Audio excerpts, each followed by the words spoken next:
Alrighty, everybody, we're going to go ahead and get ready to kick things off. If you can, make sure that your phones or your computer speakers are muted if you called in over the phone. If you're not on the phone, then you're perfectly fine to have your computer speakers on so you can hear everything. I'm going to go ahead and turn things over to KEB now, and they're going to get us started as we jump into our presentation. Good morning, everyone. This is Bethany Yeager from KEB. Welcome back to the WIOA Wednesday Webinar. It's been a while since we've been in front of you to share information, but now is a good time. We want to be able to have some good communication with you about draft governor's guidelines before they are issued. So today is about getting your feedback about the draft versions before it is issued. So today is not about issuing the guidance, it's about getting your feedback first. Some of you may be familiar with the WIOA Wednesday webinar. We see some familiar names.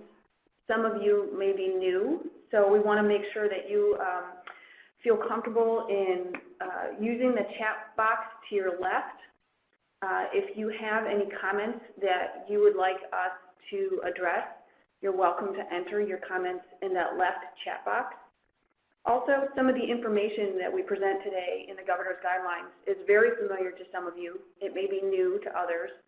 So if at times there might be something that you need us to explain in more detail or to provide some background, you're also welcome to jot that down into the chat box, and we'll do the best we can answering questions throughout the webinar. And if we can't get to every question, or if we need to check with others of the WIOA Interagency Technical Assistance Team before we provide a response, then the chat box is a good way for us to document all the questions that we have received, and we can then get the correct information and distribute it later through what we call an FAQ, a frequently asked questions, that's posted on the WIOA implementation portal.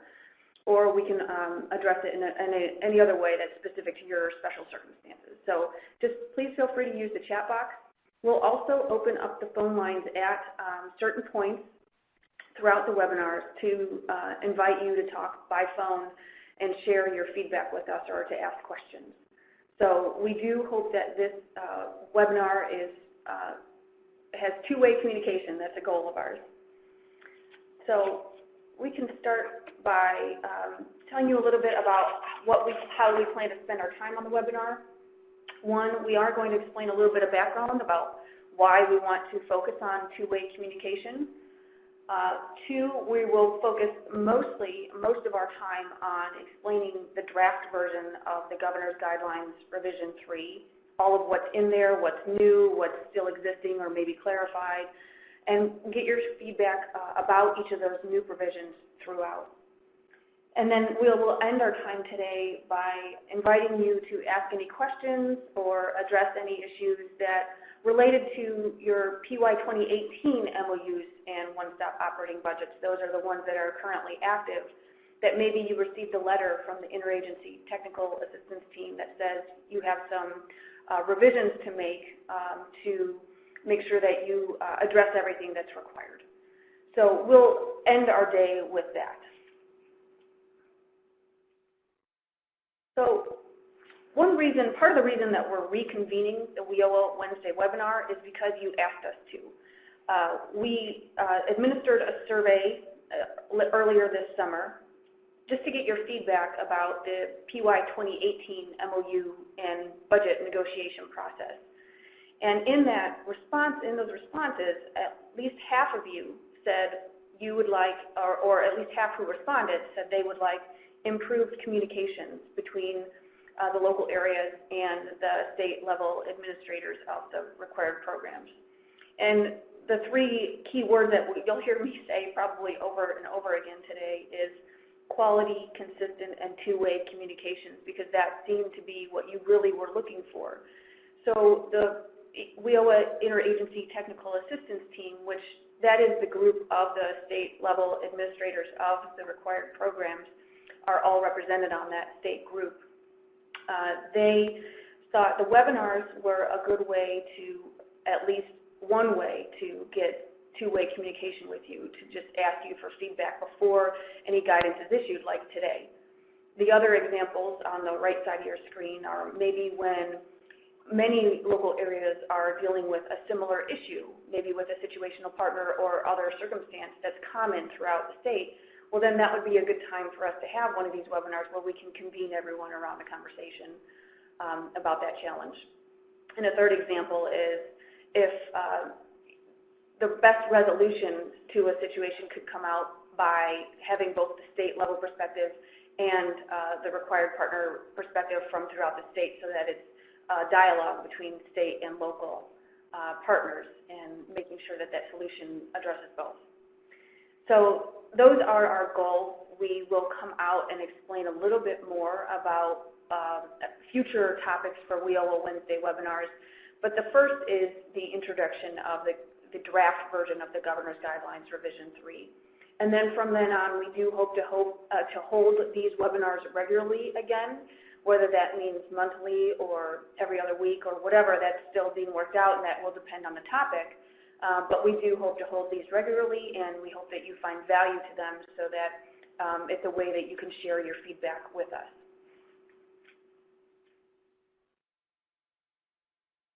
So today's webinar specifically is about the Governor's Guidelines draft version of the Revision 3. Throughout, we'll get your feedback. At the end, we'll definitely have more time for questions, as well as any comments or questions you have about your PY 2018 revisions that might be required of your current MOUs and current budgets.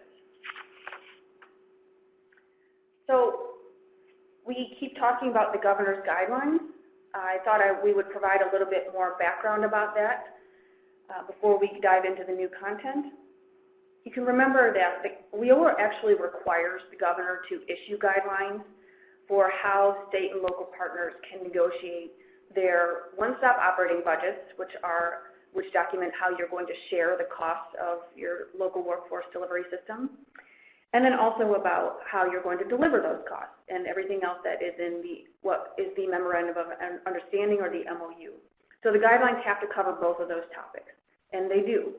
And they have since December 2015, when WIOA first started in 2014. The governor was required to issue these guidelines, but final rules had not been issued yet.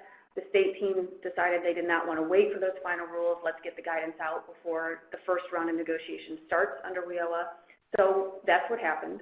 Then after the final rules were issued, we had to revise the guidelines because many things came out in the final rules that were clarified, including requirements.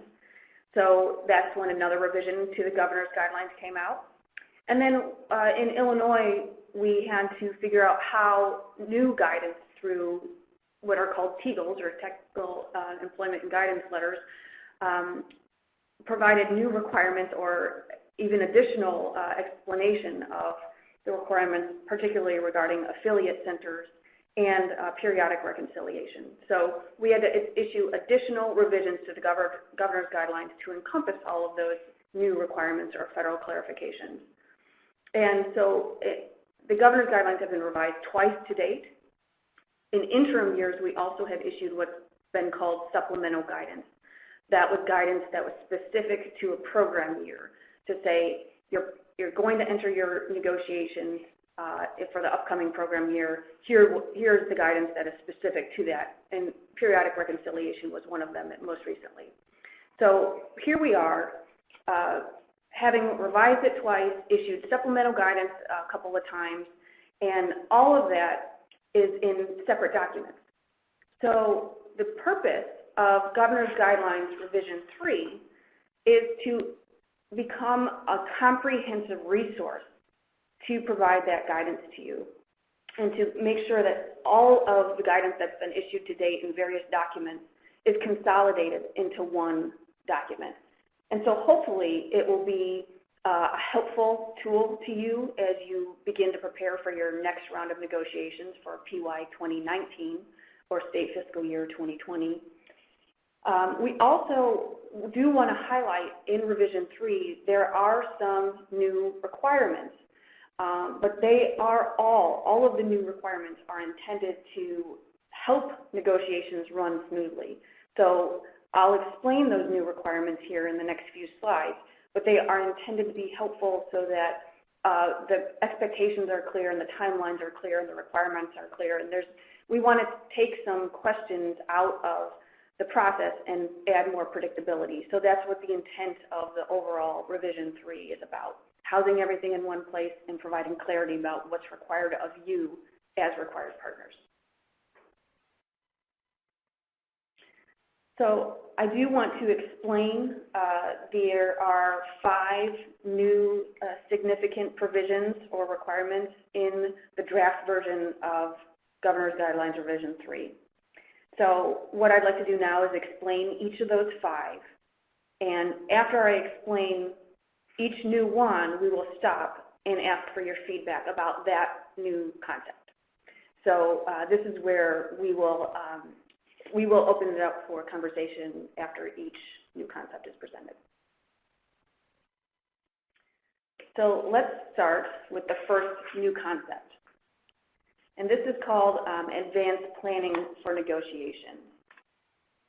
This is intended to ensure that the MOU template and everything you need to get started is clear from the beginning, before your negotiations begin. So note on the left-hand side of your screen that we put the citation of the new content on what pages it's found within the draft version of the Governor's Guidelines Revision 3. So later on after today's webinar, you can use those and go look them up if you wish. Again, the intent of this advanced planning is to help you understand the steps you can take between November and January. So yes, we are talking about starting next month in preparation for PY 2019. What can you do in November and what can you do before January to make sure that getting clarity about basic information that will help start negotiations on a solid footing? So for example, the first dot point on the right-hand side of your screen is to work for us at the State Technical Assistance Team and others to ensure that the MOU template has all of the provisions needed in order for state agency partners and the Comptroller's Office, the Illinois Comptroller's Office, to use the MOU as a contract for payment between required partners. So, you know, in the past few years, there have been some amendments to the MOU that have been required as we navigated through the state approval process as well as the payment process. So to prevent that from happening in future years as best as we can, the intent is in November, that's each year, that's when the state agencies and others would work to make sure that the MOU template has everything it needs in it before it's actually issued to you all. So that would happen in November. And also, between November, December, and January, the budget negotiators, the individuals designated by the local board chair to negotiate the MOU and to negotiate the one-stop operating budget, they can begin to gather essential information before negotiations begin. There are some examples of what information that could be gathered first on page 18 of the draft Governor's Guidelines, Revision 3.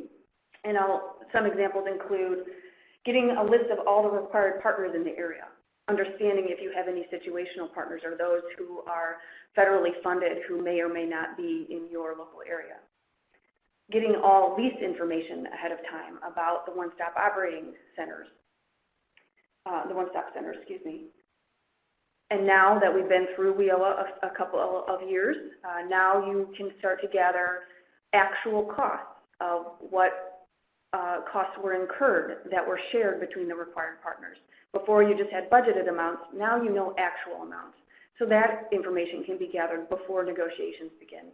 Same with the number of FTEs or full-time equivalent staff members that required partners budgeted and those that they actually needed to provide the services in the one-stop centers.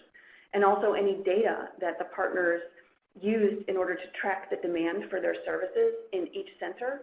That's information that you also could gather before negotiations begin. So those are examples that are outlined in the Governor's Guidelines Revision 3 draft.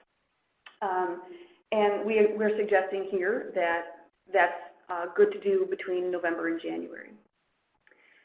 Then the actual requirement part is the third dot point on the screen of the Local Workforce Innovation Board chairs, the LWIB chairs. There's a new form the form may be having a cumbersome title, but we think it's pretty accurate, the pre-program year planning form.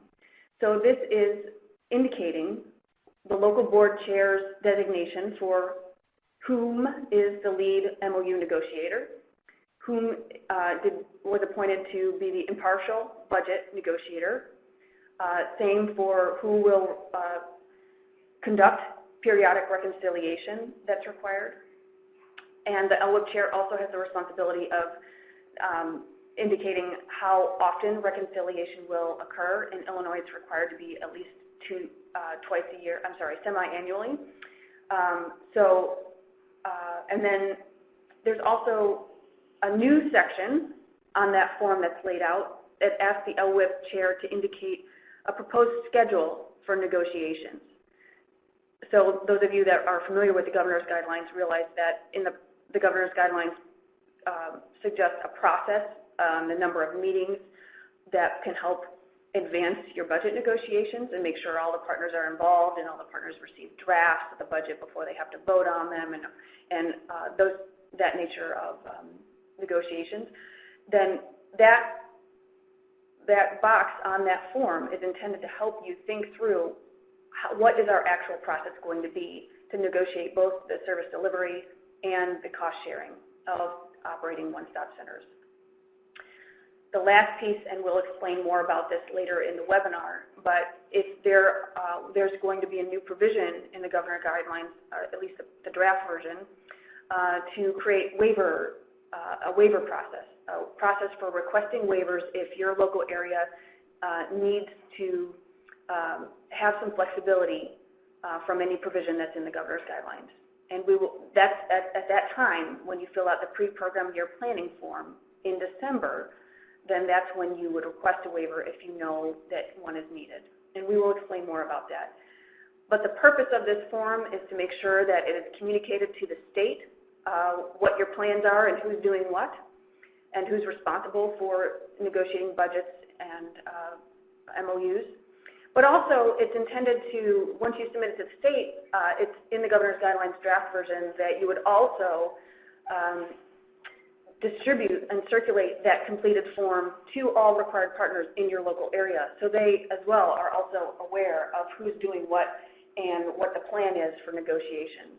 So we would hope that, yes, this is a new requirement, but we would hope that it would add clarity to the process before it even began.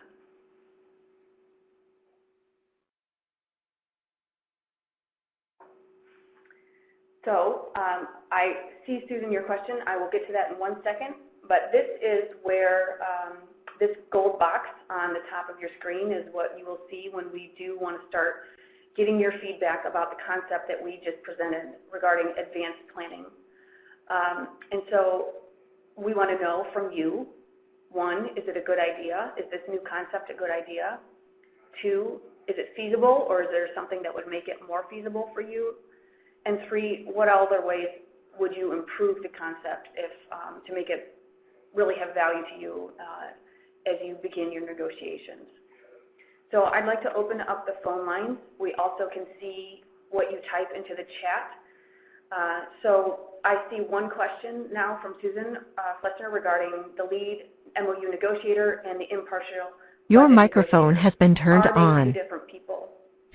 The governor's guidelines is based on the requirement that there has to be a lead MOU negotiator, but then the budget negotiator has to be impartial because that's described in WIOA and final rules. The state has not defined what impartial means. That is up to local discretion and required partners to agree on who is considered impartial. They can be the same person, of course, but they don't have to be. The requirement is specific to budget negotiators are the ones who have to be impartial. So the governor's guidelines are not suggesting that they have to be 2 separate people. They can be, but we need to know who is designated as the impartial individual in your local area. So Susan, the answer is they can be the same person, but they don't have to. And really, in some sense, we understand it would be logical for them to be the same person. But we are allowing you in the local area to decide how you handle the impartiality of the budget negotiator in particular.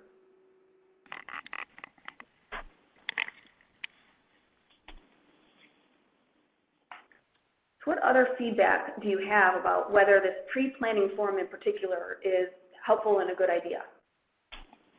As it relates to finding out who the folks are that are going to be around the negotiating table, one thing we ran into is that we didn't even know that we had another partner until it was the 11th hour. So if at some point the technical assistance team can tell us who those folks are, whether it's the state contacts or the local contacts, that would be helpful in us knowing who is in our area providing service. Yeah, that's understandable, and we hear you. There has been some effort in the past program year to identify which federally funded program partners like Job Corps and HUD and Second Chance even are in which local area, and we do our best to find out who those contact people are and get the conversation going with the required partners in each local area. That information can change quickly, so we did toy with the idea of putting a table available either online that could be updated immediately if people change, of all the required partners in each local area.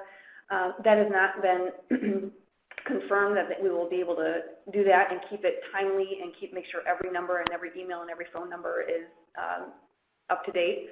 But we understand that that's a challenge for you, so we do want to be aware of how we can help you and support you and who the required partners are in each area. But that's also the intent. We know that can take time and that there are sometimes surprises, but that's also the intent of starting this in November, December, and January to make sure that you make that effort beforehand before it gets a little bit too late down the road, even though we know that you can't always predict when the surprises are going to come forth, but starting early is part of the intent there to help alleviate those mid-negotiation surprises.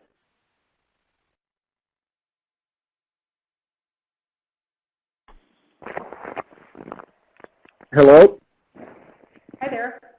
Hi, it's Jeff from McHenry County.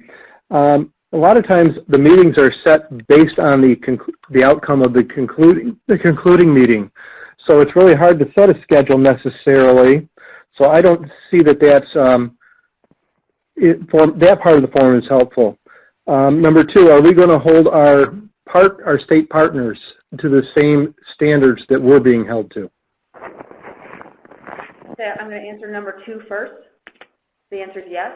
The governor's guidelines from the beginning, ever since the first version, the governor is required to issue guidance to both state and local required partners. So these guidelines apply to everybody. And yes, the intent is that the state level partners also would have to provide the information that you would request in this Right, but I mean the whole process, because we get to parts of the process and then they change the process, or they put a stop to everything. We're still waiting for signatures, and things were submitted well in advance of the deadline. So we do hope, and I know that that's probably something that is frustrating, but also some of it is we do hope to preempt by doing this early work each fall to work with the state agencies, both their fiscal staff and their legal staff, to make sure that everything is known about at their level, and also that they communicate to us any expectations or needs that would be needed to build into the MOU template before it's issued, so that you wouldn't go through halfway through the negotiation period and then suddenly you'd have to have this new requirement. Well, because we went through the whole negotiation period. I'm sorry? Yeah, because we went through the whole negotiation period. But like I say, the meetings, we set them based on the outcome of the concluding meeting. So I don't see that, and I do feel sorry for Mike Baker in this here, that he's got to pull all this together all the time. It's just more busy work for both the local. Jeff, let me ask you a question about that. When you say the conclusion, the meetings are based on the conclusion, do you mean after everything's already been negotiated, then? No, at the conclusion of that particular meeting. So we'll start like the second week of January, and then when that meeting concludes, we'll set another one based on what we have to accomplish. So it could be 2 weeks, it could be 4 weeks. Sure. I think the general structure still can be planned out. That is the hope of the pre-planning forum, is that one meeting, regardless of whether you know the exact date or not, would be to look at all the actual costs. And then the second meeting would be a draft budget. Okay, we'll work with it, but there's enough forms to fill out. So. Okay. So you're saying that the planning forum in particular is not particularly helpful to your... No, it's not. It's more busy work. Okay. Thank you. This is Blanche in 14. Yep. And I just, to follow up on Jeff's question, if we were to put together a general plan, so are we going to be asked periodically to report on how close we're keeping to our time schedule? What's the purpose of the form? I get the general concept, but just is this going to be something that's monitored, tracked? We're going to have to report against the schedule. I want to get a sense of how this document's going to be used. Sure, that's good. The intent is really to make sure all the required partners, including state level and local level in the local area, are aware of the process, and to make sure everyone is involved from the beginning, rather than having some involved only at the end because there were surprises along the way. So that's the primary purpose. The other purpose is if the state technical assistance team is aware that negotiations haven't begun and it's March, well then that lets us know that it's time for either some intervention or some support or technical assistance or whatever that situation requires. So it's a way for the state to understand how can we help negotiations go on so that they're not delayed or that they're not squeezed into a short amount of time. And there has not been discussion among the state technical assistance team of using this as a monitoring provision. It's more as a tool to know when the state can be helpful and to kind of help expedite or smooth out negotiations.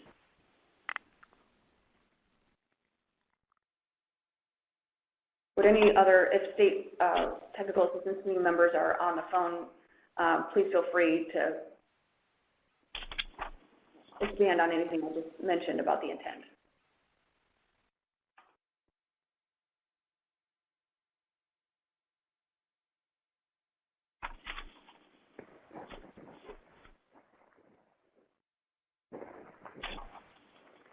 Okay.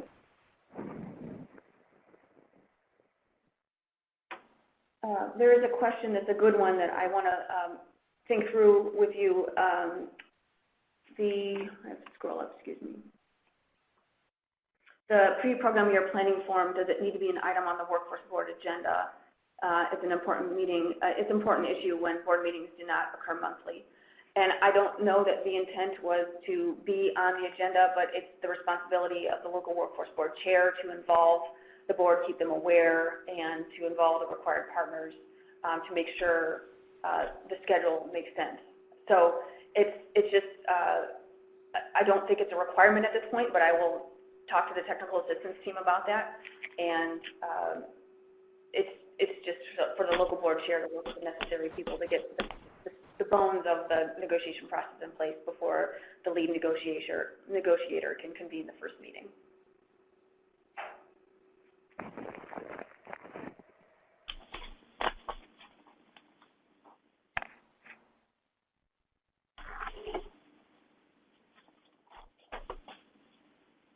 We see another comment in the chat box that says, would also like to know or ask all partners that are required to be part of the both MOU service meetings, the negotiations about service delivery in the MOU, as well as the one-stop operating budget negotiations and the meetings around those.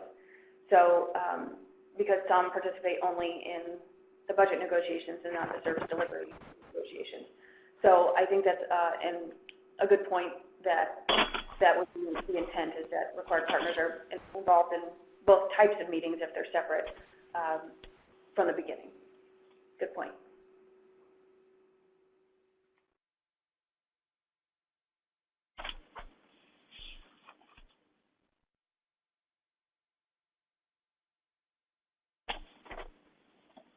Are there other points of feedback about this concept before we move on? This is Pam Ferlin, and I had asked earlier if we could include or ask all the partners to identify the documentation that will be provided as part of the reconciliation process. Maybe put that as part of the pre-planning form if we're indeed going to use that. But at some point, we have to know what everybody's going to provide in terms of documentation, so that we're not waiting at the end to get everything reconciled and wondering when or if we're going to get documentation. Okay. So you're talking about identifying actual costs incurred? At some point, yes. The documentation for it. Not just the costs incurred, but the documentation, because that's what we're supposed to be doing. Yeah. Okay. Thank you.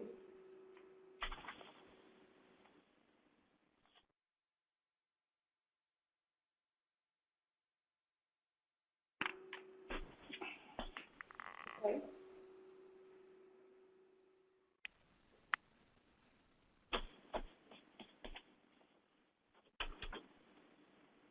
Yeah, we see another point in comments about sometimes individuals who are at the table of the negotiations do not always have the authority to make spending, commitments and service delivery commitments, but they have to take it back up to someone else at a higher level. And the way the governor's guidelines have treated that, not just in revision 3 draft, but in earlier versions, is that the intent is for whomever is around the table should have that spending authority and ability to commit resources on behalf of that required partner. We know that doesn't always work that way, but it's already built into the governor's guidelines that the person who is negotiating on behalf of the required partner should have that authority. We know that that's sometimes a good concept that is hard to make a reality. So we'll note that. Thank you.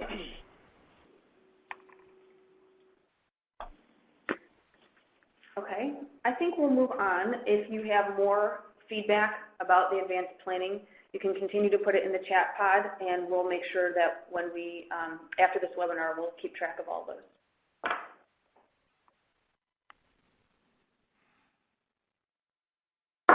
Okay, the next new provision is the state level career service matrices. We know that you who have gone through MOU and budget negotiations in the past 2 years are familiar with the local service matrix that is in the MOU template that you're required to fill out as part of the MOU template. And the purpose of that local service matrix is to identify the career services that are applicable to each required program and which services will be made available in each comprehensive one-step center and one-step centers in general. And then also not just what services you'll offer, but also how you're going to deliver them in person, through cross-trained staff, or through direct linkage technology. So that is still a requirement that will still be in the MOU template, the local version. What's new in the governor's guidelines draft version of revision 3 is a state level career service matrices, and that's not anything for you to do. It's instead intended to be a tool to help ensure that the required partners have consistency in which they deliver their career services and how they make them available in each one-stop center throughout the state. So it's a tool and for your local negotiations to say, this is how this required partner sees it at the state level, and this is what is expected, and here is a consideration for you at your local level, knowing that every local area is unique and needs the flexibility to provide the services in the way that best serves your local area. But hopefully this would provide a little bit of clarity about which career services apply to which required partner. You will notice when you flip through the state level career service matrices on pages 45 and 48, that's the appendix item that has the matrices with the boxes checked off. CSBG is not, no boxes are selected for CSBG, and that's really because CSBG is just different in that they respond directly to local community need when deciding which services are applicable to that local area. So there's no way the boxes don't apply to CSBG because every local area is so different in what its needs are. Also, the situational partners are those who are federally administered workforce programs. They're, again, we all know they are not available in every local area. So they also are not in the state level version of the career service matrices. But if they are in your local area, then you do have to include them in your local version in your MOU template to indicate which career services they will offer and how. And the higher level reason this is all necessary is because WIOA requires every required partner to make career services available in every comprehensive one-step center throughout the state. And it's up to each required partner to indicate which career services are applicable and authorized under their programs. So that's the nature, why this career service matrix was even born in the first place. And hopefully the state level version would be a tool for you to use as you understand which career services are applicable to the programs in your local area.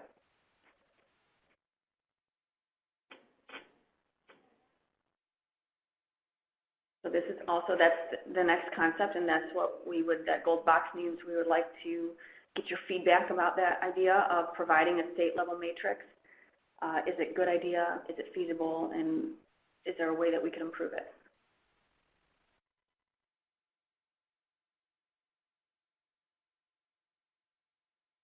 Your microphone has been turned on.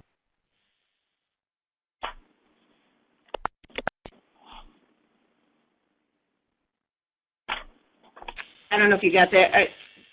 I think that the most helpful thing is to make sure that if you want us to reference the state matrix, then we would need it in its final version earlier than later.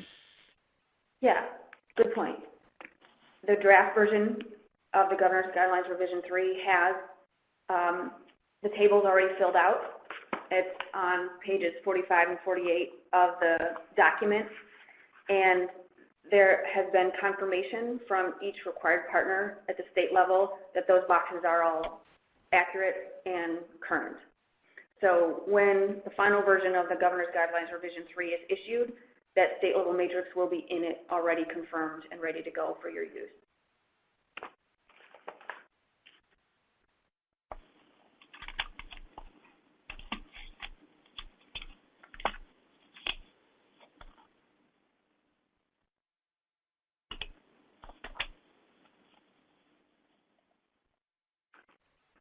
I also, one follow-up to that, the intent is to issue the final version of the Governor's Guidelines Revision 3 in the next month or so.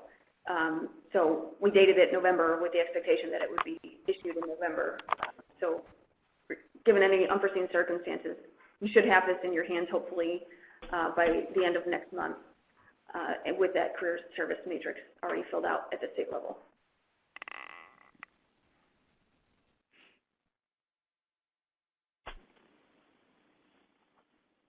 Is there other feedback about the state level matrix?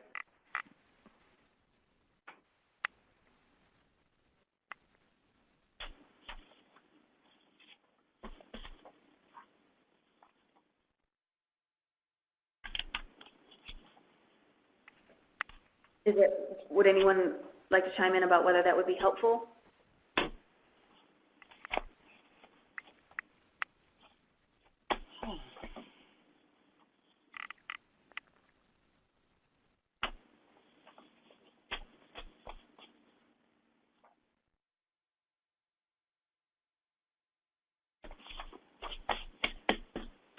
A couple people typing, so I'm just pausing for a moment.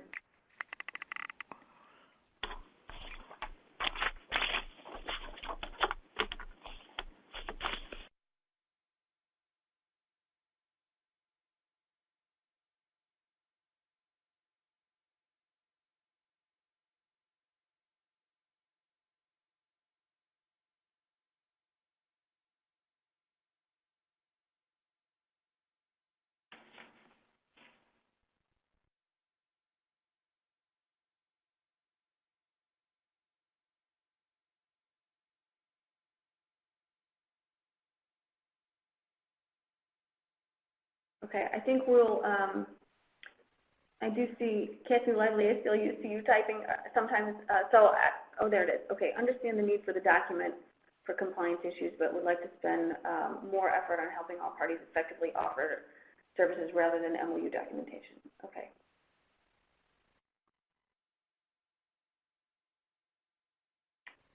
Kathy, I have a follow-up question. Is your comment related to the state level matrix, or was it related to the pre-planning form?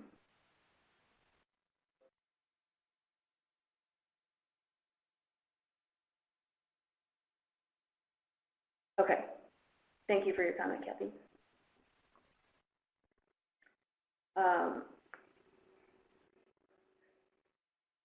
Okay, I think we'll move on. I'm not seeing other feedback at the moment about the state level matrix. If you do have more, again, put it in the chat box. We'll track it after the webinar. Move on to the next new concept. This is the third new requirement out of 5. It's related to the required checklist for direct linkage. Those of you who participated in MOU negotiations last year may have remembered that there was a checklist for direct linkage that you were to use if you plan to use direct linkage technology as a way to deliver your program services in the local area. It was optional for PY 2018, and we informed you then that it would be required for PY 19. So here we are when you start your negotiations for PY 2019. This direct linkage technology is required for you to fill out if your program, your required program, is going to deliver services using direct linkage technology. So every partner who plans to use direct linkage technology to deliver their services is required to fill out its own checklist and submit it to the state.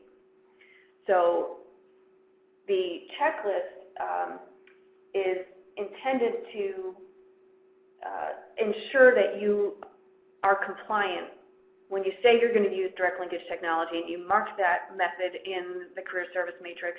The checklist then is helping you think through the specifics of how you're going to be compliant with the final rules that define access and direct linkage technology that's on demand.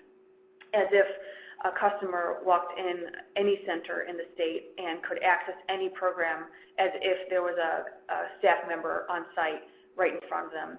They could access the same service within a reasonable amount of time, which in Illinois is defined within 24 hours. They could access that service using the technology that's dedicated to providing that service, whether it's phone or Skype or whatever it is that makes it in real time. And so the direct linkage checklist takes you through both the federal final rules definition of access, and it also takes you through the additional Illinois requirements to have that dedicated phone line and have the dedicated connection using high-speed internet and initiating contact within 24 hours. That's all in there so that hopefully using the checklist will help you think in the specifics of how this can be a reality to help you provide the services in real time. And essentially it takes the guessing game out of what direct linkage means. And so if you do plan, your required partner program does plan to use direct linkage, then you would fill out the checklist and submit it by April 15th to the state technical assistance team. It's just as the MOUs are submitted, you would also submit this checklist for your program.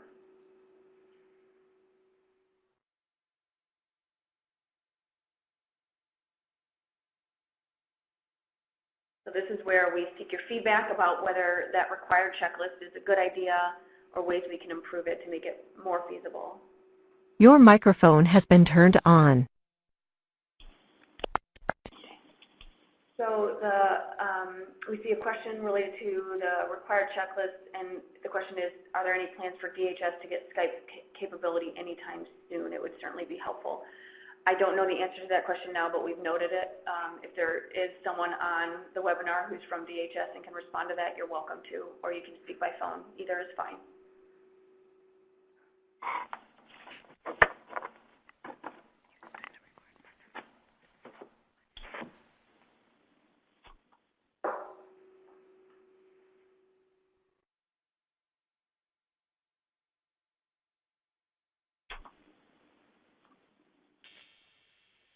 If we don't get an answer for that today, hopefully we can follow up on that and find out,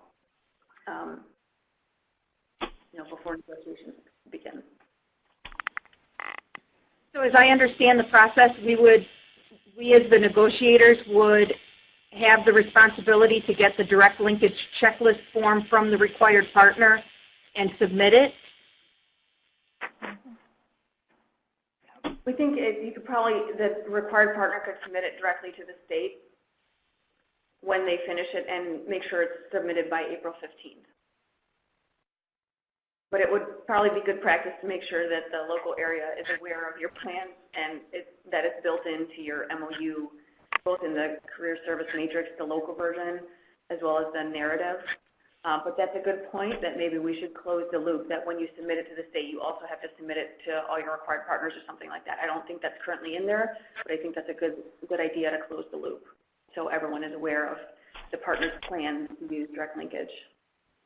I could just see us, for lack of a better, being dinged on not having a direct linkage checklist from someone who is in the MOU as mentioned using direct linkage.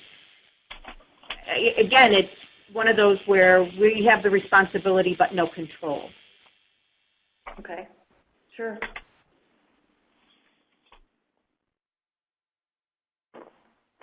So would you say, if I understand if you haven't thought this all the way through, but if the checklist were submitted to the MOU negotiator to make sure that it's understood before it's submitted to the state, I mean, is that what you're suggesting, or is that just an extra step that's not helpful either? No, I'm suggesting that if we have the responsibility to be sure that that all of our required paperwork is in as part of the MOU, then it should go to the negotiator to then be put in the packet for upload to the state.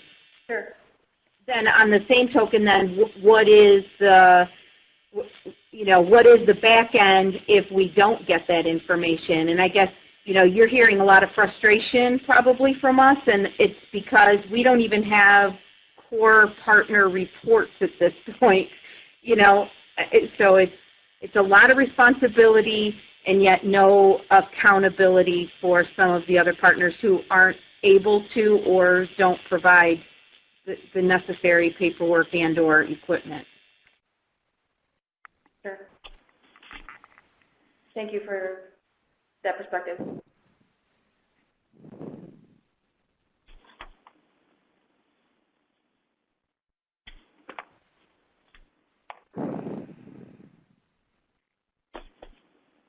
Okay, other feedback about required checklist to help guide direct linkage technology commitments?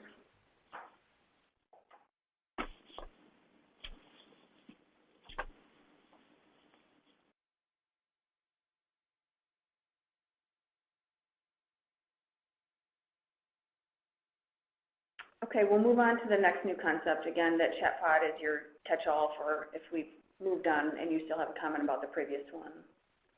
I do see one. Hold on one second. the question is, how is the direct linkage technology checklist different from what's written in the MOU? Are we duplicating what we already stated in the MOU?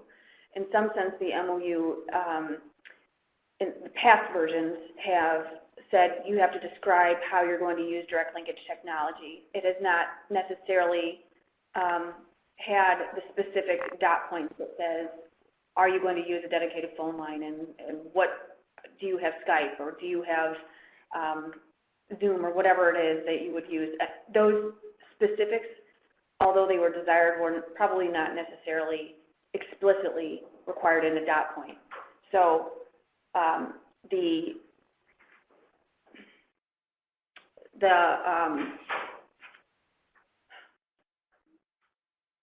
think when we prepare to write the new MOU, we would make note of that and try not to be redundant, but instead say, refer to the direct linkage checklist or something like that. But it's a good point that there's no point in doing it 2 times. Why put it in the MOU and the direct linkage checklist? So the MOU that is going to be used for PY 2019 has not been issued yet. The plan is to make sure these governor's guidelines revision 3 are finalized with your input first. Then we would draft the MOU around that to make sure that we have incorporated all of the improvements, like making sure the dot points in the narrative are not redundant to the checklist. So that's a good point. Thank you.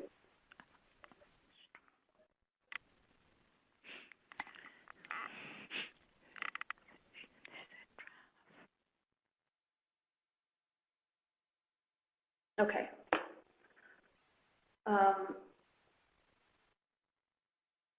So I see there's another comment, with all the new forms and changes, you're going to have to start a whole new MOU negotiation. I don't think that is the intent, likely because you have the last time we issued governor's guidelines, and from the beginning, since governor's guidelines revision 1, MOUs are good for up to 3 years. So you technically have until PY 2020 for your MOUs to remain active and enforced as a contract between partners. But there may be some amendments that are required to accommodate the new forms. So we'll think through that when the PY 2019 MOU is issued and make sure that it's clear about what is a required amendment to the MOU. So thank you for that.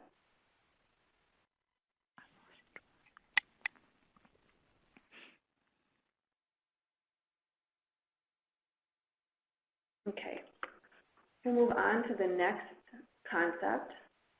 It's the waiver process that I mentioned earlier in the webinar. This is the 4th new concept. We do know that WIOA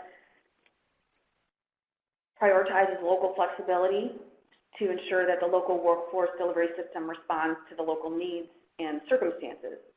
So with that, the State Technical Assistance team developed a waiver process so that if all required partners in the local area agree, you can request a waiver from any of the relevant provisions in Governor's Guidelines Revision 3. So there is a process outlined in the draft version of Governor's Guidelines Revision 3 for how to submit a waiver and what documentation that requires. And as far as, for example, you would submit a written request citing the specific provision from which you want a waiver. You would also provide a rationale describing the negative consequences if you didn't get a waiver. Indicate or demonstrate that the waiver request is desired and approved by all required partners and the local workforce board chair. So when would you submit this? You would submit it either with the pre-program year planning form in December if you know that a waiver is needed at that time, or you could submit it at April 15th with your MOU, your report of outcomes and your draft one-stop operating budget. Or you can submit it any time that your local area realizes that you need to request a waiver from a governor's guidelines provision. So in each of the forms that we discussed, both the pre-program year planning form and the outcomes report that's due April 15th, both of those forms have been revised in order to provide a section that if you need to request a waiver at that time, it would say what provision are you requesting a waiver from and what's your rationale. So those forms have been revised to include those.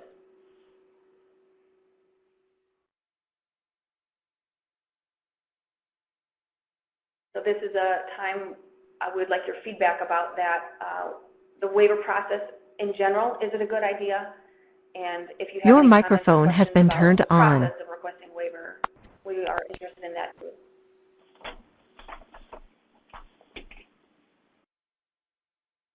So for example, yeah, sure. A question is, can you provide an example of what could be included in the waiver request? Yes. For example, if any required partner wanted to commit less than a 0.25 FTE, then all required partners agreed, then yes, you could submit a waiver for state consideration. Or if you're the individual identified to be the impartial individual to negotiate the budget, if required partners in the local area agreed that the person was not necessarily impartial, but they were best positioned to be the negotiator, that would be another example of when a waiver request would be submitted. Any of the special circumstances that have kind of occurred in your local area in the past would be a good example of requesting a waiver. Or if you are unable to identify a schedule, you know, any requirement that's in the governor's guidelines would be fair game for submitting a waiver. The only caveat at the state level is that the state technical assistance team can only really consider waivers over which for matters that they only have control over. For example, if there's a federal requirement, the state really doesn't have any control over that federal requirement, so you can't submit a waiver that says we're not going to have any one-stop center in our local area, a comprehensive one-stop center in our local area. Well, that's written into the law. You have to have a comprehensive one-stop center, so you can't request a waiver from that. The state doesn't have control over that. That's written into the law. That's probably just an exaggerated example, but the point of the waiver process is to request a waiver from the state for something the state can control or that is within its discretion.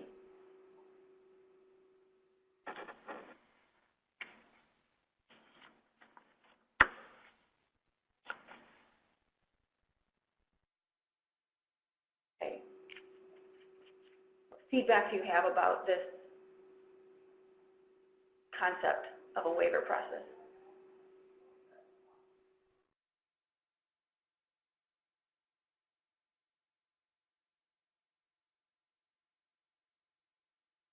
There's a comment related to the 0.25 FTE minimum, and I'm going to defer. There's another section of our webinar that I do want to discuss that briefly.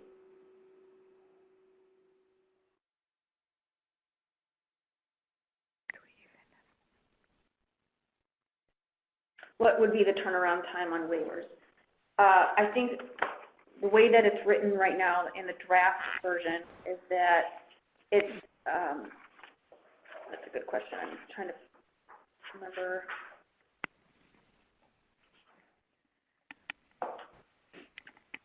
A timeline is not lined out, but it would really be on a case-by-case basis, and I think it would be fair to say that the state would not drag its feet in once a waiver request was received. But we can look at whether a timeline should be entered into there for state-level response. So thank you for that input.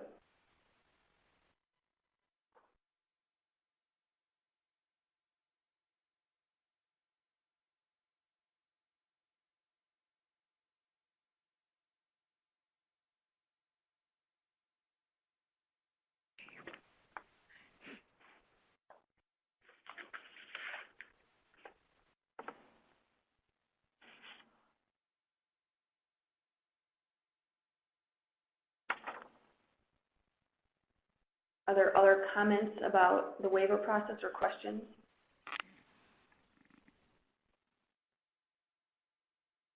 I see a question here. I'm going to read it first. Would the IWIB, the Illinois Workforce Innovation Board, and other partner agencies responsible for establishing policies be notified and consulted when waiver requests are received? I think that's a great point, Laura, that waiver requests might be received that relate to a state policy that applies to all partner agencies or maybe even only one agency, but that's something that would definitely have to be evaluated during the waiver process and be in communication with those agencies whose policy it is, because that may not be something that can be approved if it affects another agency's policy. So that's a good point. I will make note of that.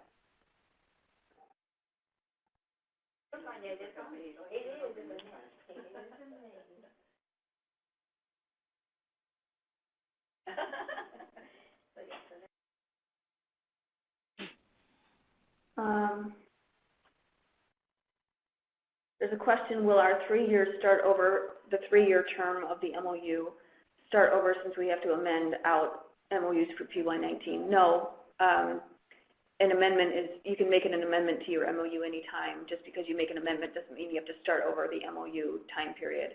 So anything that would require an amendment for PY19 would just be handled through the regular amendment procedures that are both outlined in the governor's guidelines as well as in the MOU, the local MOU that outlines the amendment procedures.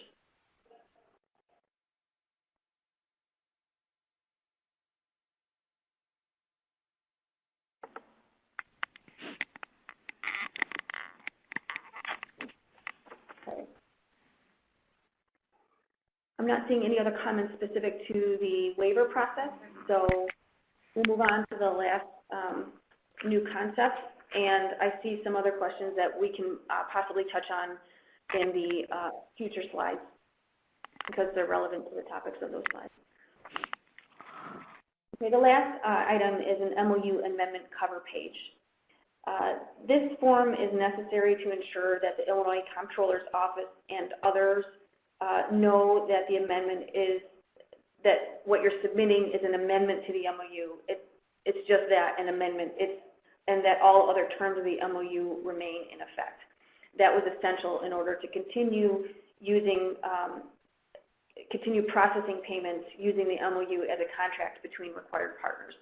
So what this new cover page includes is the language that all the state agencies have needed and that the Office of the Illinois Comptroller has needed in order to process payments. So for example, the IDES non-disclosure agreement incorporated into the MOU, or the State Finance Act language that says funding is contingent on the availability of funds, and also that an affirmation that all other terms of the MOU remain in effect. That form encompasses all three of those because those have been requests so far by state agencies saying, the legal staff as well as the Illinois Comptroller's Office saying this is what's needed in order to continue using this document to process payments. So that's all built in there, and yes, we do know we do not want to add any additional new forms that are not absolutely essential, but this is one of those where we think it is essential to make sure that the MOU stands and to make sure that payments can be processed using the MOU as a contract.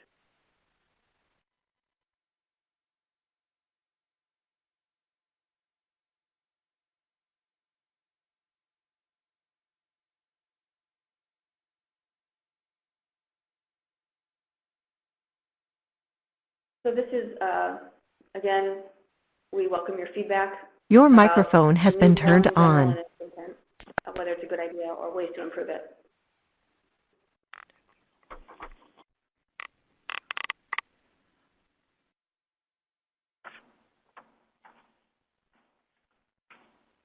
You want to look at the form if you happen to have the Governor's Guidelines draft version of Governor 3 in front of you. Page 52 is the actual form, Appendix H.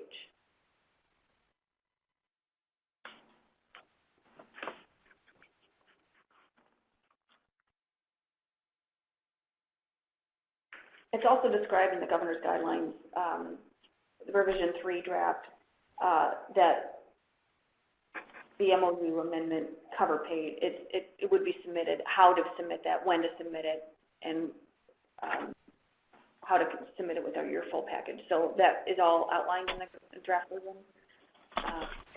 We hope that was clear.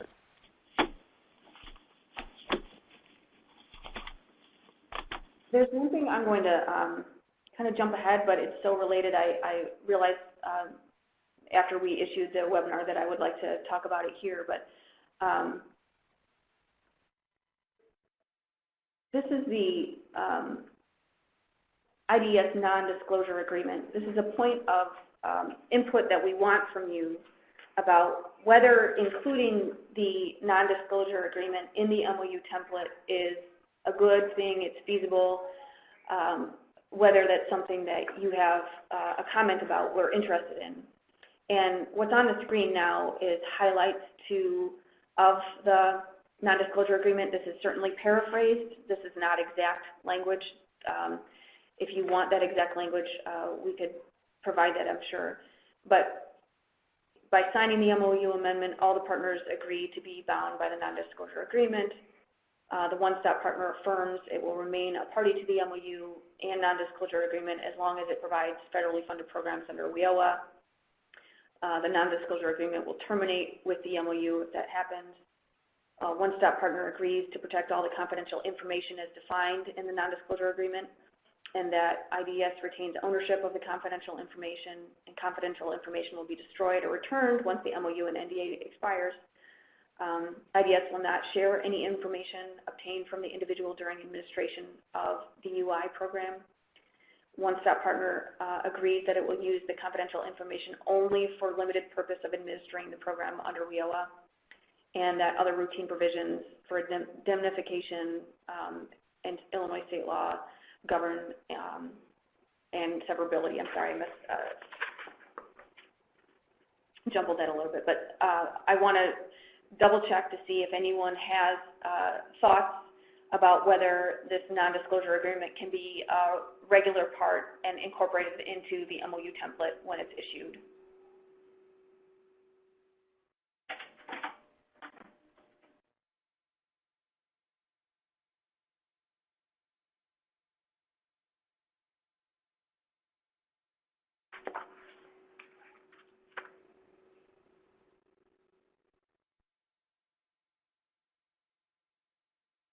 The confidential information we're talking about. And Janice Taylor-Brown, if you're on the webinar, I think we saw your name. If you would like to chime in, please do. We're talking about participant information and the personally identifiable information in particular. Yeah, this is Janice. So this is mainly referring to information that would be included on referral forms between Wagner, Pizer, and other programs. Thank you. I think I called you Janet. Sorry, I'm sorry. I meant Janice.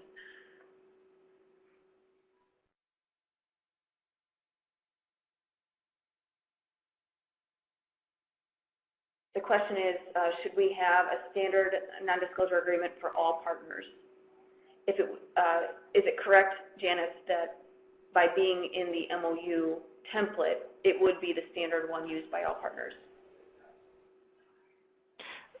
Correct. It would be the one that would be used for all partners, but I'm not sure if the question is more, should we have an NDA that would cover all partners, not just IDES? I see. Yeah. I'm reading into the question. I'm not sure. And if that's the case, I could certainly take that back to our legal team and ask if that would work for IDES. Sure. Thank you.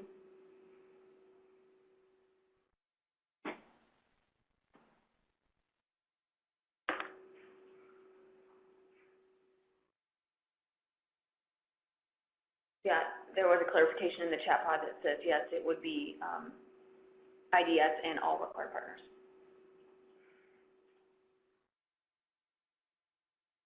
Janice, are you able to see the chat pod for some of these additional questions related to the NDA? Yeah, so Pam, examples of what would not be shared in number 5. So regarding UI, so this non-disclosure agreement is different than the shared data agreement that we already have between IDES and DCEO, which then filters down to the Title I partners throughout the state. So that would not impact what DCEO already sees and what they have access to for UI. you don't have to you're the only one that has that idea. It actually really supports. We know that a lot of people are kind of thinking the same thing. Sorry, I'm hearing a conversation in the background. So that wouldn't impact that. This is for the groups or the partners who do not have a shared data agreement, that they would not be able to receive information specifically specific to the UI program or a UI claimant. Thank you, Janice.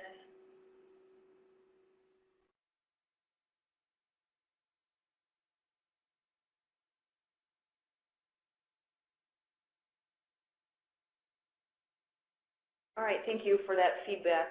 We do see some positive feedback in the chat pod that we'll certainly track. Any other questions by phone about that before we move on? This is Kitty. I just wanted to touch base with Ms. Russell, where the question was on the shared data agreement. Would the MOU allow partners to share IDES info? I'm interpreting it, and Janice, correct me if I'm wrong, this non-disclosure agreement means that you, the individual, would use it for your purposes for the program, but you could not share it with any other outside sources. Am I correct, Janice? Yes, that's correct. Thank you.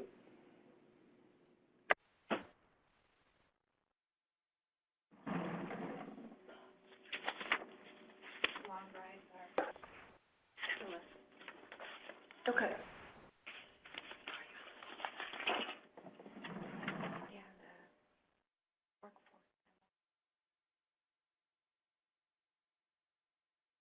All right, I think we'll move on back to the previous slide here.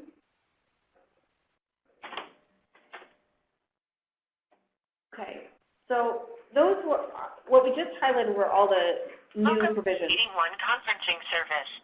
You are joining the meeting. Okay, if someone is listening on your phone and through your computer speakers, please mute your computer speakers and your phone until you're ready to speak. Thank you.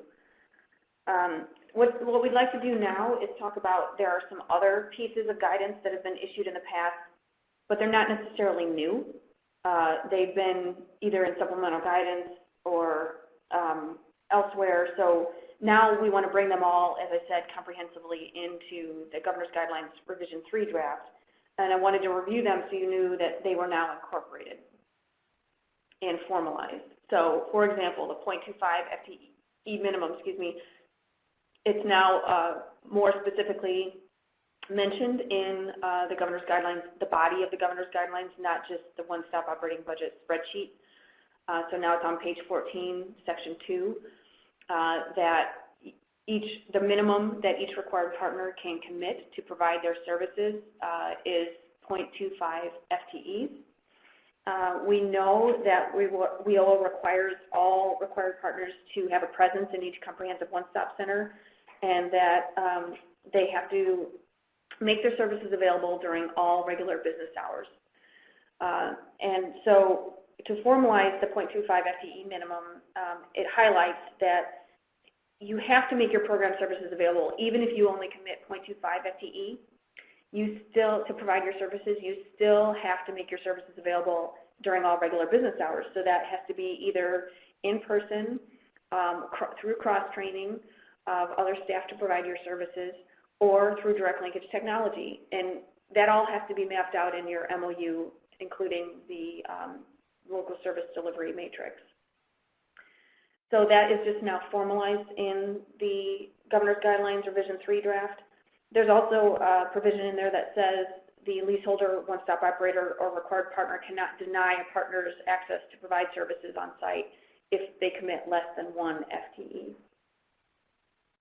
So just again, if your local area knows that all partners agree that a required partner can commit less than 0.25 and still make their services available during all regular business hours, then that's when a waiver would be requested, with all partners agreeing on that.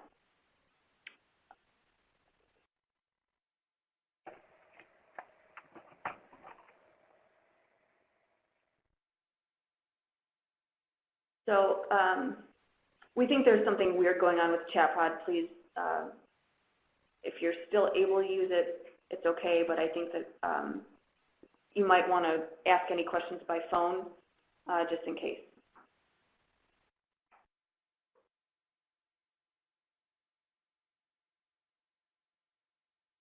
Okay, so that's just formalized content again. That's not a new provision, but it's now formal in the governor's guidelines. The next item of content is the something that you did in this past program year. Now it's going to be more predictable and in the MOU template this way, that in the MOU budget narrative, so in the actual content of the MOU, there's going to be a table that says, that prompts each required partner to indicate their total cash contribution for infrastructure costs and for local service delivery system costs. And then in the next column, it will show a 10% variance of that in case costs exceed the budgeted amount of that total cash contribution by 10%. So you did that in the PY 2018 MOUs. You will do that again. It will be built into the new PY 19 MOU template.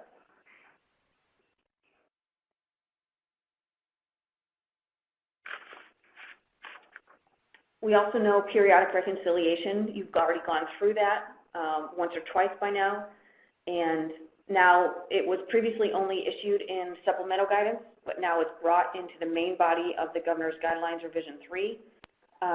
And so it provides some information that its periodic reconciliation is required at least semi-annually. It applies to both infrastructure and local service delivery system costs. And to do all that reconciliation, you have to be able to identify the relative benefit received. So if the final rules of WIOA require that the cost of the one-stop operating system have to be allocated among all the partners in relative to the proportionate benefit received by each partner. So the Governor's Guidelines Revision 3 draft describe those benefits received can be in two different categories. You know, basic measurable ways like sharing costs allows you access to office space and allows you access to equipment such as copiers. Those are very basic measurable examples. Or the benefits received can be programmatic, and by sharing costs you have potential for increased referrals or improved coordination of services.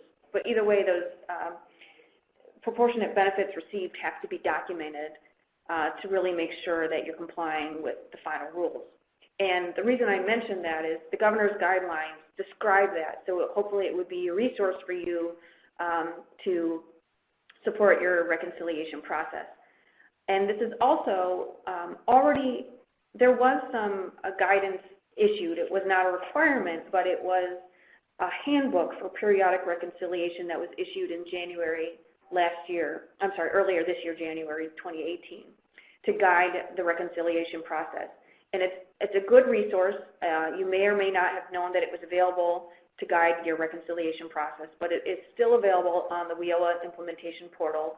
And maybe we can put that, the link to the WIOA implementation portal in the chat box so that if you haven't been there, you can access it. It describes all that detail of the process, of special circumstances. If work-hard partners don't pay within 60 days, then what's the process for trying to get that payment? All of that is laid out, and it's also highlighted in the Governor's Guidelines Revision 3 draft.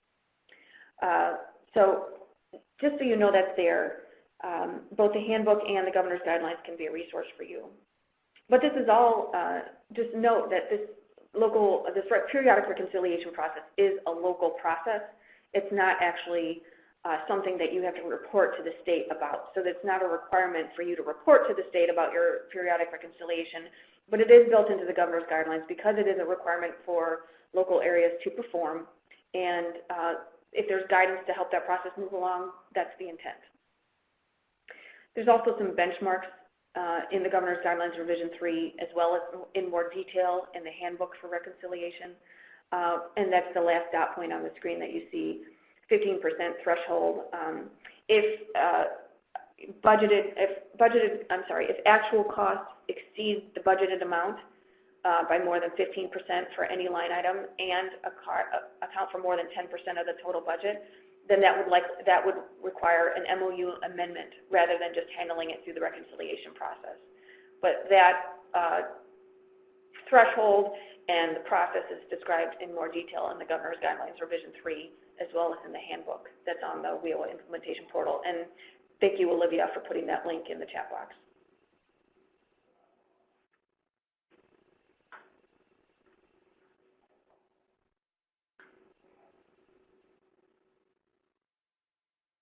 Another item that's not new to you, but that is now formalized and brought into the main document of the Governor's Guidelines is regarding affiliate and specialized centers.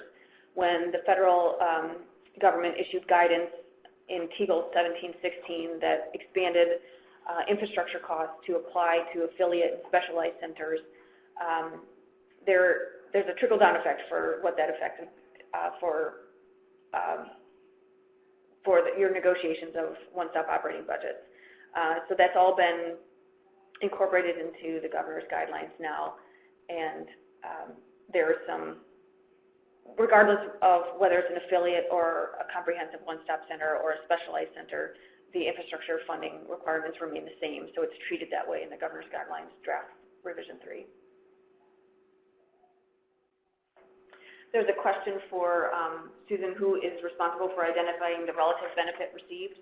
It's provided in the Governor's Guidelines and in the handbook that the individual designated by the local board chair to conduct periodic reconciliation would ensure each partner documents their relative benefit received.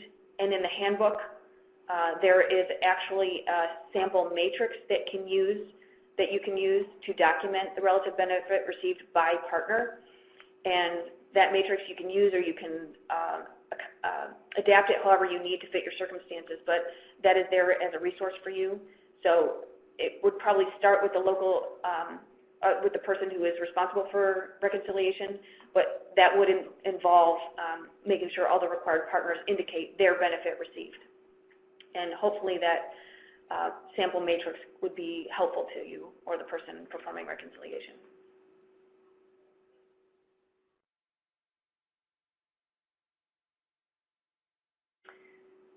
We already mentioned these in a previous slide, but I just wanted to let you know that the MOU template, the future version that will be issued by January for PY 2019 will include the non-disclosure agreement unless there's more discussion among the state technical assistance team. The State Finance Act language will be in there. Same. Also, guidance about uniform signature requirements. This is another issue that we realized going through this last program year, that signatures to be processed through the Illinois Comptroller's Office have to be legible. So that means the ink has to be dark enough. If they're scanned and they're not dark enough, then the Comptroller's Office can reject them. Stamped signatures also require full names of individuals and titles of the person who is affixing the stamp to the MOU. So those are all in the Governor's Guidelines Revision 3, so that we can make sure those signatures go through on the first try, not the second or third try. Yes, so there's a question in the chat box. Will the PowerPoint and the new forms be accessible following this webinar? Yes. Both the webinar is recorded and will be available on the WIOA implementation portal, and the new forms will also be available on the WIOA implementation portal when they're finalized, and they will be in fillable forms, so you can download them and use them and submit them electronically. And you can also download the PowerPoint in the pod below. Thank you, Project Assistant. Just a couple more items. One more item that was formalized is the state level review process. Any of you who have participated in MOU negotiations in the past 2 years have been aware that there's a state level review process that happens after you submit your MOUs and your agreed upon budgets. The state technical assistance team reviews them, identifies any items for completeness, compliance, or maybe something specific to a particular program, and then issues letters to the local areas to say your MOUs and budgets have been reviewed. If you have any revisions that need to be made, here they are. make them within 30 calendar days. And you have all been doing that, and thank you for that very much. There has also been a communication in the past that's now formalized in the Governor's Guidelines Revision 3 draft that public notice is not required when you make these required revisions based on the state level review, but you're encouraged to make those available for public viewing. So the state level review process is now new in Section 6 of the Governor's Guidelines draft Revision 3. There's a question about, can the impartial negotiator of the budget also be responsible for the reconciliation process? Yes, I don't think there's any provision against that, Pam.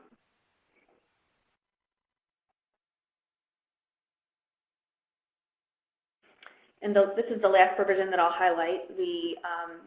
You've heard the word supplemental guidance earlier in this webinar, and this last section 8 of the Governor's Guidelines Draft Revision 3 includes just one more point, that additional guidance may be issued each year in the form of what we call supplemental guidance that is really typically specific to the next program year.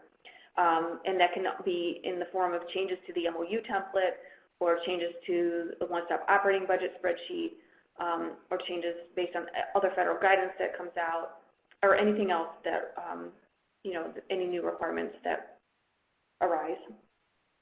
So you can anticipate that supplemental guidance will be issued in future program years, but the main body of the Governor's Guidelines Revision 3 remain the authoritative document that you should use to guide your negotiations of both costs and service delivery. So the supplemental guidance is really just that. It supplements, it doesn't replace.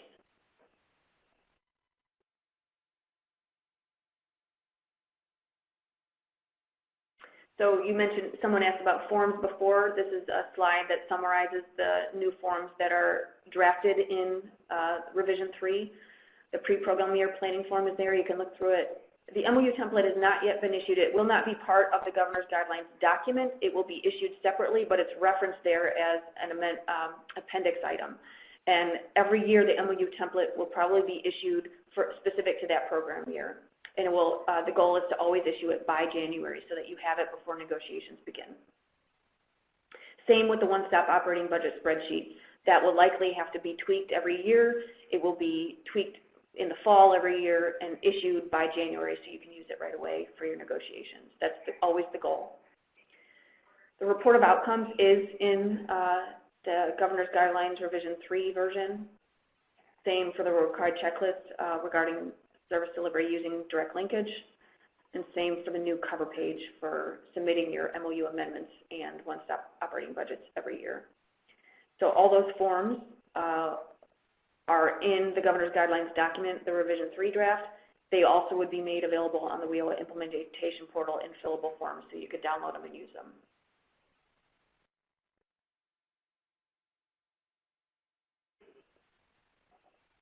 So there are just a couple other things that we wanted to make sure we got your feedback about. One, we already discussed about the IDES non-disclosure agreement being built into the MOU template. So thank you for your feedback about that. The next one was, there's just kind of a best practice out there that's being considered about whether encouraging quarterly invoicing for shared costs would be helpful. So rather than waiting for semi-annual or annual invoicing of your required partners to pay the shared costs, would quarterly invoicing be better and more helpful for everyone? We did not build that into the Governor's Guidelines. That's just kind of a practice out there that we thought we would just get your feedback about, or maybe you would like it built into the Governor's Guidelines. We're open to your feedback either way. So I welcome anyone to speak by phone or in the chat pod again if you think quarterly invoicing should be encouraged, either in the Governor's Guidelines or just informally.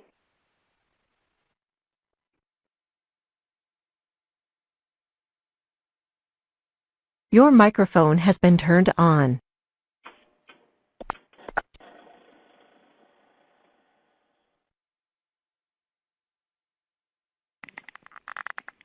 Okay. I'm not seeing any feedback about that particular point. You're still welcome to type it in the chat pod if you want.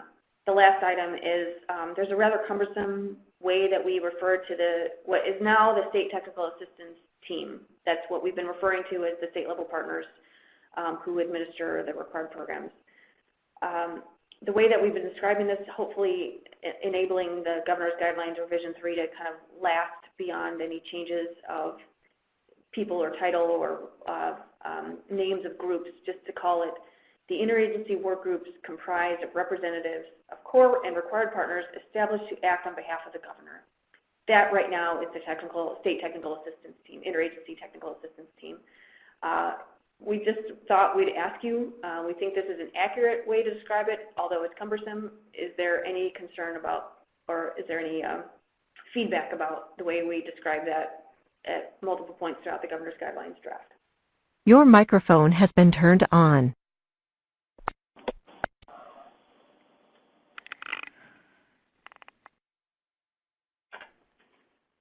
So locally, where do you actually get this one-stop placement? Okay. I see a question in the chat pod that says, would it be helpful to begin to document how much staff time is spent on the MOU throughout the year? Is there, if the state has any idea of how time-consuming all this work has become?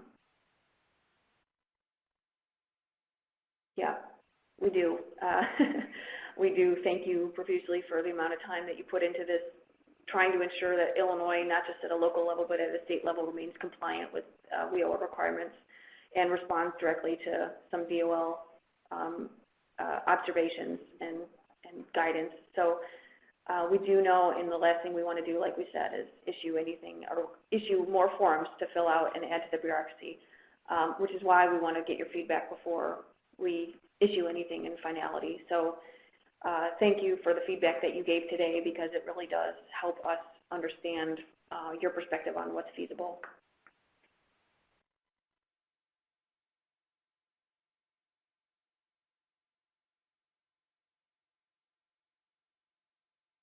Okay. To just emphasize that the Governor's Guidelines Revision 3, when they're issued in finality or in draft form, that it is we hope that it's a resource. It provides timelines for when things are due. It provides a glossary if you need to understand, if we kind of breeze past what infrastructure funding is, or if we breeze past what local service delivery system costs are. Those are defined in the glossary in Appendix B of the Governor's Guidelines draft, and we hope that you can use that as a tool. We provide examples of what shared costs might be in your local area. Of course, that would be tailored. If you're talking about local service delivery system costs, your local area can tailor those to what fits your partners best. We also provide examples of infrastructure costs. And we also explain the state funding mechanism and local funding mechanism. We didn't get into those concepts today. We've gone over them previously, but they are defined both in the glossary and also explained more in another appendix item that says if a local area reaches impasse, then this is what happens under the state funding mechanism for funding infrastructure costs to operate one-stop operating centers throughout the state. So that's in there for you as a resource.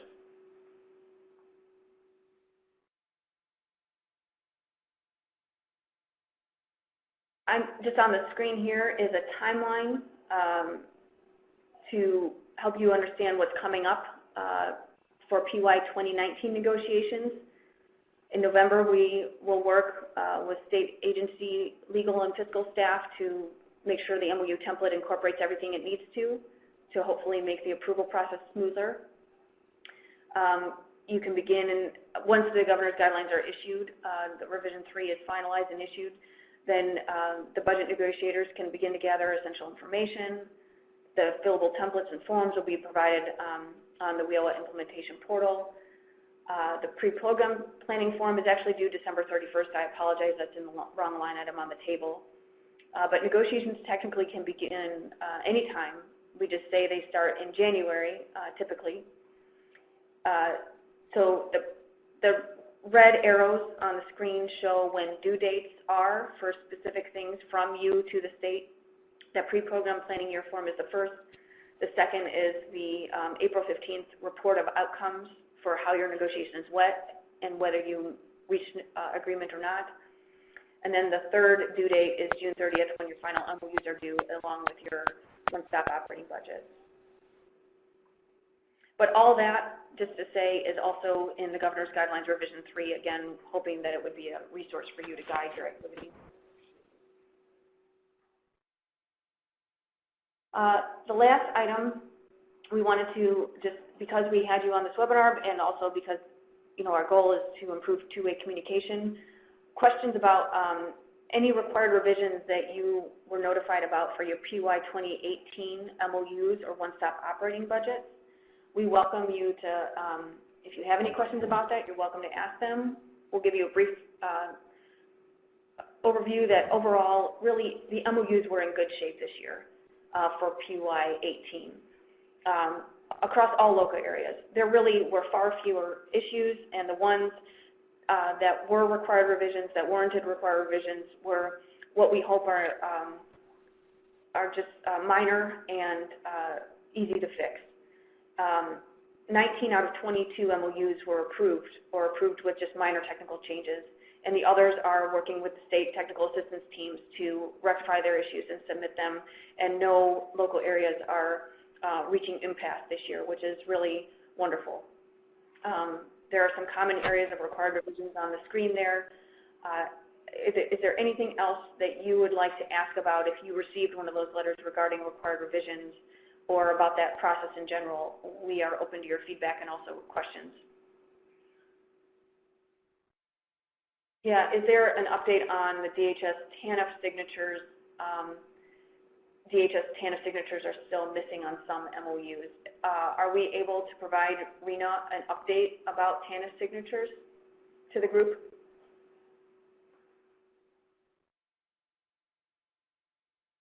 Can you hear me? Yes, we can hear you. Okay. Yeah, they're still, they're in MIS. So the next level is budget and then legal. I can follow up on them today and send you the current update, Bethany. As of last week, they were still in MIS. Thank you.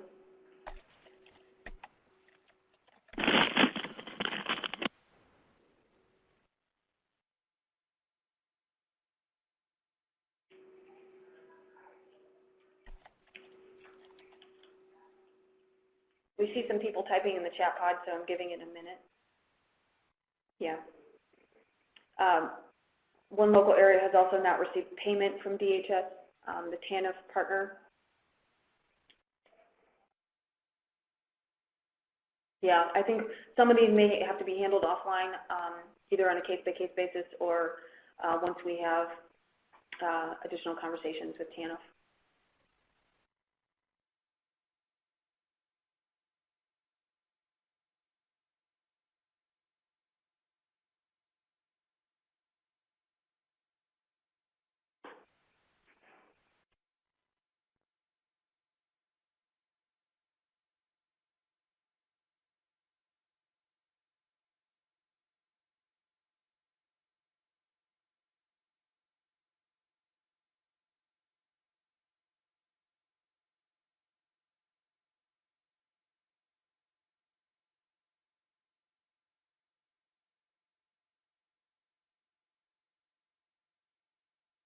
We're reading through some of the comments that were received, so we will just take a second as we read through those.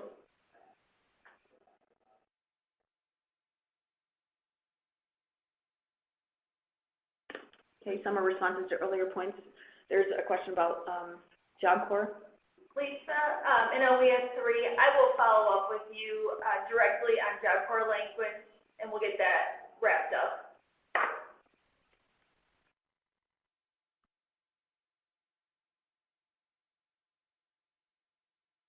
That was Christy Jones from KEB. She will contact you, Lisa.